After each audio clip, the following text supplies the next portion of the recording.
নমস্কাৰ, আশা কৰোঁ সকলোৱে ভালে আছে। মোৰ আন এটি ভ্লগলৈ আপোনাক সকলোকে স্বাগতম জনাইছোঁ। এয়া আজি মই গৈ আছোঁ লগৰ এজনীলৈ, তাৰ মানে এটা ভাল খবৰ আছে। কি খবৰ আছে মই এইটো পিছত জনাই আছোঁ বাৰু।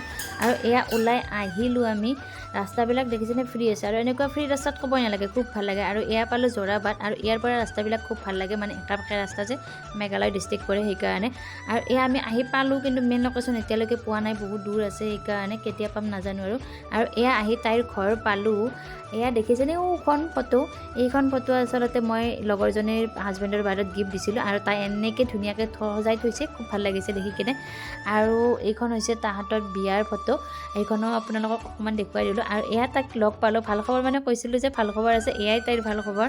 আৰু আপোনালোক সকলোৱে আশীৰ্বাদ কৰিব তাইক, আহিবলগীয়া দিনকেইটা ভালে ভালে যায় যাতে। আৰু তাই খুব ভাল পাইছে মানে। আৰু আনহাতে তাই এইপিনে বনাইছে বইল দালি চিকেন, আৰু আনপিনে ফিছ কাৰী বনাই থৈ দিছে। মানে মই নহাৰ আগতে তাইৰ মানে ৰেডি, আৰু মই থাকিম বুলি ভাবিছে, কিন্তু মইতো আজি থাকিব নোৱাৰোঁ, তাই খং উঠি গৈছে মানে। আৰু এয়া দেখিছেনে আমি আজৰি হৈ গ'লোঁ ভাত পানী খাই। আৰু এয়া ওলাইও আহিলোঁ দিয়ক, যিহেতু দেৰি হৈছে, বহুত দূৰ যাব লাগে, প্ৰায় 65 কিলোমিটাৰমান হ'ব। আৰু এয়াৰ দাম দেখিছেনে, নাজানো আৰু আজি কেতিয়া পাম। ইয়াতে বাজিলে 11:30। আৰু আজিৰ মিনি ব্লগটো ইয়াতে সমাপ্ত কৰিলোঁ। ভাল লাগিলে প্লিজ